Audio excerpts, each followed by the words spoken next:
Y'all, what up? So today I'm going to be telling you guys how to win in every rank in Valorant. This is the surefire way to win every single game. Alright, let's start with the first one. Iron.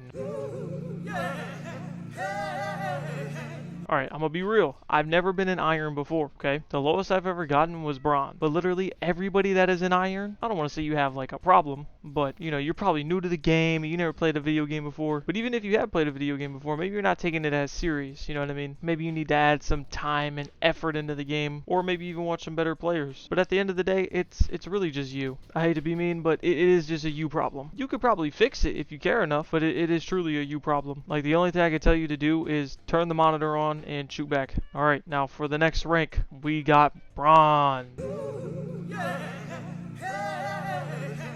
Now, when you're in bronze, it's always good to remember that you have opposable thumbs, but it's also good to remember that you need to play the game to get better at it. If I hear anybody raging or getting mad in bronze, you are the problem. Just flat out, you are most likely the problem if you are raging in bronze. I don't even, why would you rage in bronze? Like seriously, I don't understand it. Everyone is pretty much bad in bronze, including you since you're in the rank. And this is going to keep going on, the same thing. I'm just going to keep calling you bad, because if I'm being honest, these low ranks just take like grit. I promise you, nobody's dumb. At least when it comes to Valorant. Everybody can get smarter, everybody can get better at the game. It literally just depends on your time and your effort. But you probably do have your monitor on. Now, I would like to suggest to get out of bronze and win your game. I suggest that you plug in your mouse and keyboard, or unplug your dog shit mouse and keyboard and get a better one. Also, this could be where you actually take a turn for the better. And maybe instead of like using wrist aim and playing 1,000 meters away from your monitor, you might want to play a little bit close, not too close, and actually start putting your arm on the desk. Now, I was in bronze, but I was in bronze because I couldn't move my arms. Like legit, I can barely even move my wrist across my desk. And I had a Chinese mouse that I got off Amazon for $10. That was an RGB mouse, and it was like one of those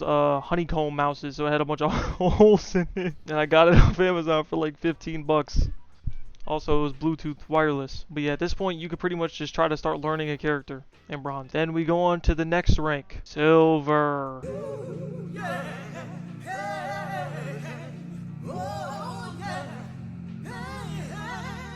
Ooh, spooky. Now, when you're in the silver rank, this is where I'm going to have to ask you whether or not you're actually trying to improve at the game or not. Like, are you just running it down, just not caring? Because I feel like if you learn how to play like an S&D game by now, you'd be pretty decent at the game. Like, I didn't know how to play search and destroy games for a long time. That was one of the reasons why I wasn't good at Valorant. I didn't like search and destroy games and I wasn't good at them. But once you start to understand that the game is a search and destroy and not like a domination lobby, you'll start to take it more slow, play more tactically, and understand you only have one life per round. So you gotta know how to make each life worth it. And if you run it down, you're guaranteed to lose. So you're gonna have to start paying more attention to how you're playing. And like I said, you should have been learned and like picked up a character, not like fully mastered the character, but like pick a character to learn and play. And I wouldn't really suggest like aim labs or anything yet. Maybe like start playing like hella DM, you know what I mean, just to try to get better. But this moves us on to our next rank, gold.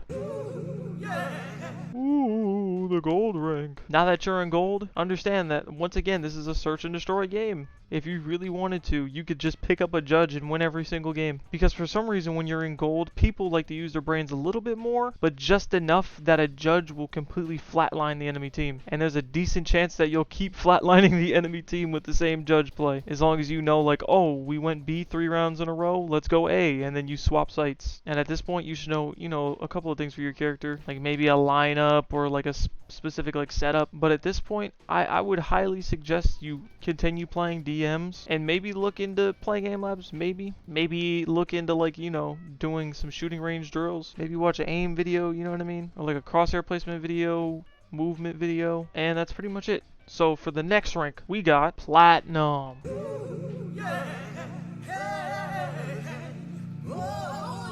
And now that you've somewhat made it out of the depths of hell, understand that you're better than the majority if you make it out of gold. Like technically speaking, the majority of the Valorant players are either gold and below. But this is where it starts to get, have a little bit of friction in your game. Platinum players are not bad, and I don't want to hear that dumb smurfing excuse, because some games you will have a smurf, of course, but at the end of the day, you got to understand that not every game you're playing in is being smurfed. Like legit, half of the games you play in platinum are most likely players that have strong suits, but that's why they're still in on Platinum. They won't move out of the rank because their strong suits can't pull them out. Like some people might be good at talking and calling and IGLing. Some players might have good utility and good positioning. And some players also might just have stellar aim. But they're still not winning their games because they're not fully engaged most likely. And they don't really have the skill set required to move out of their rank. But at this point, you should, get ready to pick a character that you're going to actually try to master. And like I said, if you want to go any higher, I would suggest doing things like focusing on DMs and looking at your aim, maybe doing like an aim labs warm-up type of thing or Kovacs warm-up type of thing, and of course, once again, something like the range. And now that they added in the replay system, you could even look at your VOD. I would highly suggest that in this type of rank because you're making a lot of mistakes, and I know it, you're Platinum. You're gonna make a lot of mistakes. And this is also the rank where people will start to get a little bit heated at their teammates, but will still be antisocial. And that leads us into our next rank.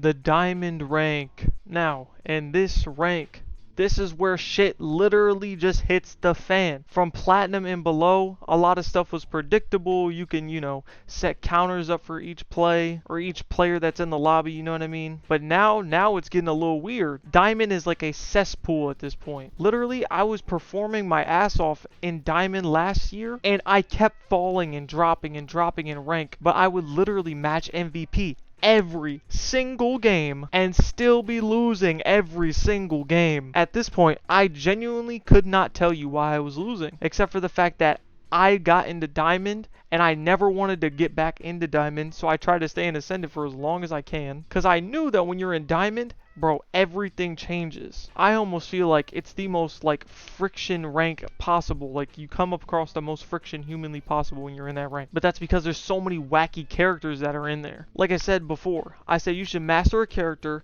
have some lineups, have some aim, even get good positioning and learn the maps and stuff like that. Almost every single player has a medium to light understanding for the game at this point in time in Diamond. But the worst part about this rank is the fact that even though every other category that they have is mid-tier, they have one extraordinarily high stat or skill that they have that will literally get you cooked every single round. And sometimes when you play with a team that isn't the best, it's almost impossible to win the round. It is a very big struggle. And this is coming from somebody that's played in Immortal and stayed in Ascendant and rotted away for multiple months and months and months on end. When I go back to Diamond, the only thing I pray for is to get out of that shit immediately, because I think that I'm good enough to stay in Ascendant because I put up a good fight against the Ascendant players. But then when you get into Diamond, those are the people that are just coming out of Plat or just coming out of Ascendant. So another major problem is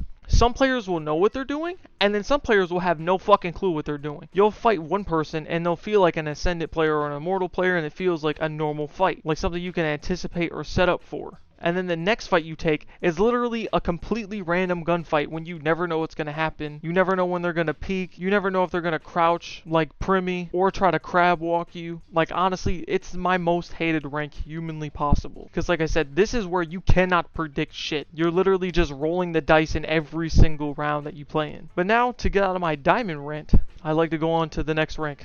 And of course, that next rank is the Ascendant rank.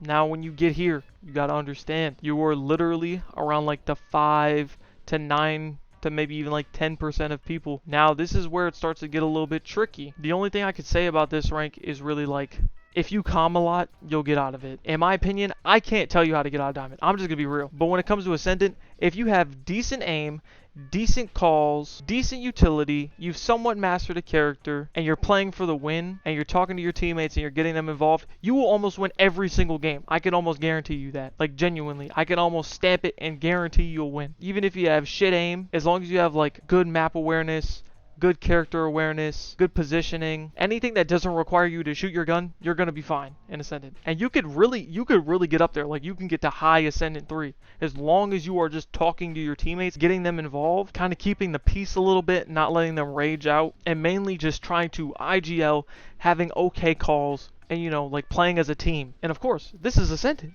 If you literally have somebody talking on your team in Ascendant, half of the players are just gonna blindly listen to you. You know, some people might, you know, be like, well, no, bro, I'm not listening to you. But those people, they're kind of stupid. Sometimes they could be right, and sometimes they could be wrong. It's kind of like a flip of the coin. But literally, to get out of Ascendant, you just calm, in my opinion. This is how I got out of Ascendant. My aim wasn't crazy, nothing, but I just played the game well. But you're still not like the upper echelon of players yet, and that gets us into the next rank. It is Immortal.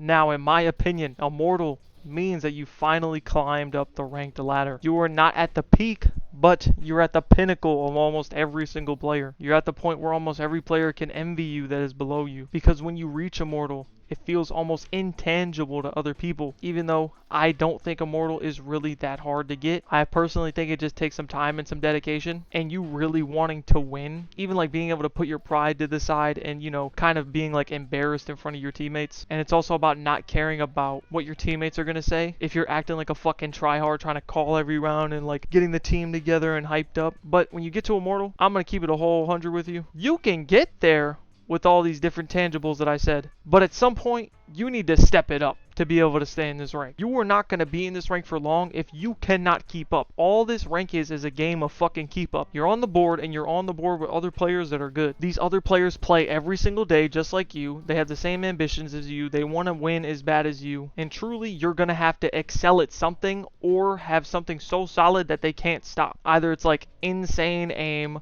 or insane calls. Like you can read the map really well. You have crazy positioning where all you have to do is just hold your crosshair on something and you just win every fight. Or you know how to, like, you know, group your teammates together and get all their like mentals up and whatnot, or just like a general idea. But to me, literally, you need to have everything down to be able to stay in this rank consistently. Last time I was in Immortal, everybody had consistency with them. And this is also the rank where everybody knows what's happening. Like 9 times out of 10, everybody's going to know what's going on in the match. And this is also the point where your teammates don't look dumb anymore. Unless maybe you're like in like, you know, the top 500 or whatever. You're like a pro streamer or whatever. They like to shit on people in the Immortal ranks, but I don't think it's true. Like literally, if you've never been in Immortal before and you work your way up there, you will genuinely start to see people playing exactly how you play. And then you'll start to think to yourself like, damn, I thought I was a little bit special getting out of my rank, but these people play almost mirror to me. Like you'll watch your teammates play in like a clutch, or like a weird scenario. They'll hold the same angles as you, hold the same pre-aims as you, and like